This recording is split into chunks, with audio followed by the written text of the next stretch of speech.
Alright guys, we're getting hit hard with this storm over here.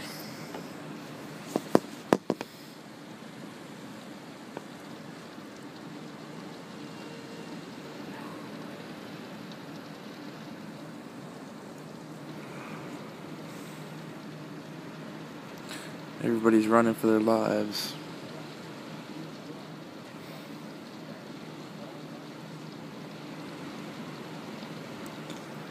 Yeah, it's raining a little hard here in Ocala.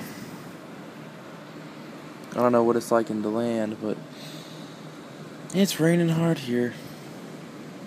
Oh, look, we got the river coming. Last year, this flooded all the way up to here. This whole area was filled with water.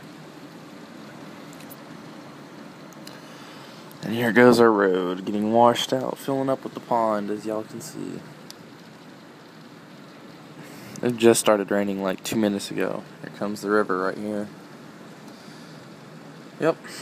Should be filled with water in an hour.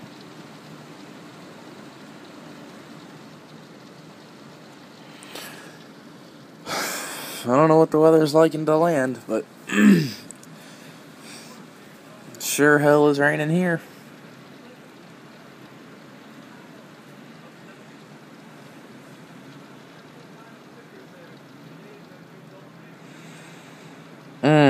I gotta build a battery box for my truck. It's rusted out, just like any other Dodge. Oh, there you see. It's full of water now. Whoopee. Just make for some fun. But yeah, just gotta build a battery box for it. So that's it. Catch y'all later. Nothing to do on a rainy day. See y'all.